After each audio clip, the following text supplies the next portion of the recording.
Academic Language by Mackenzie, Jen, Vanessa, and Sabrina. So first off, I'll talk about what academic language is. And it's basically the language we use in our lesson plans in the classroom, on the assignments, in our textbooks, and even on tests or assessments. The three main parts that we'll talk about are language functions, language demands, and then the vocabulary used. So here we have the first two parts, language functions versus language demands.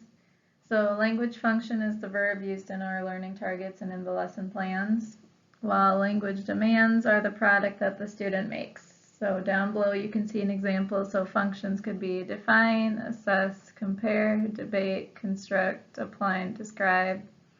And some of the demands are to write definitions to vocabulary words. So the students are writing the definitions is what they're doing. Writing one paragraph is what they're doing. Drawing a Venn diagram is what they do. And lastly, there's vocabulary. And this is any of the words that us as teachers want the students to use to be able to comprehend and understand the lesson plans. So basically, this also helps the students build their own vocabulary up.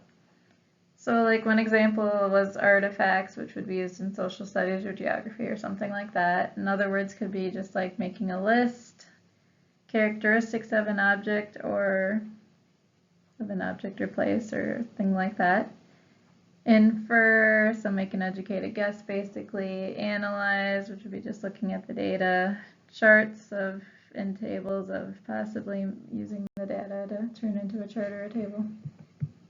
So here's an example of what a lesson plan or learning target would look like. So students will construct a list of 5 characteristics of the artifacts we saw from the video. So I had the blues, which is the language function, because construct is the verb, because it's what they're doing. The red one is demand, because it's what the students will make. So they'll make a list on paper, most likely. And then lastly is vocabulary used as artifacts and characteristics, because it's a good way to make sure the students understand what's being asked of them. Why it's necessary for lessons. Lesson planning is important for teachers because it ensures that the activities help students meet their educational goals, allows for efficient use of classroom time, and keeps the lessons on track regardless of distractions. It saves time in the future. Without having a well-thought-out plan in place, it's easy for teachers to get off track with the class and miss out on educational targets. The plan ensures that teachers can maximize their instructional time and get back on track if there are disruptions. Aside from time management, there are a number of other benefits to having a lesson plan before introducing a topic to the class. Overall, it's about time management. Teachers have 1 year to cover all the material they're required to teach.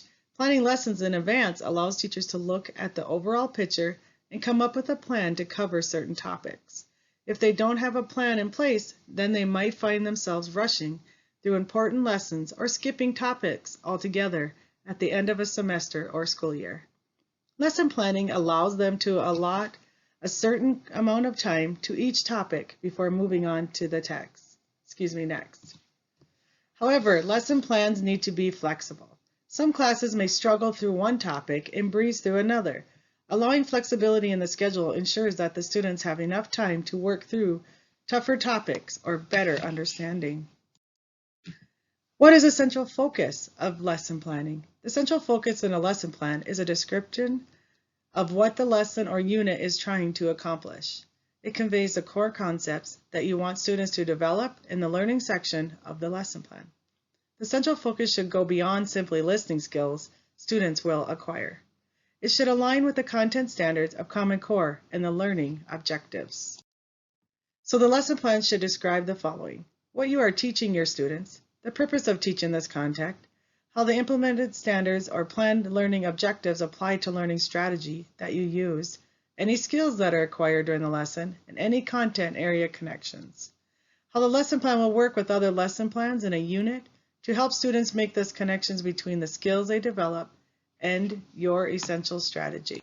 intercept equation, and display how to use it successfully in graphing problems.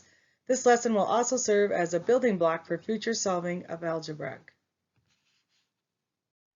How is academic language necessary for lessons?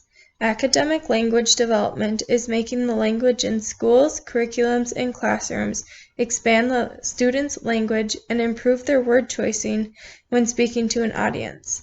Many students are not introduced to academic language outside of the school because it is different from everyday language. It is necessary to have it included in our lessons. There are many students that go home and they do not get to hear the academic language, so when we are adding it into our lessons, they are hearing it more frequently, which also makes it that they might start using the academic language themselves more often than their everyday language that they are hearing at home or in other places.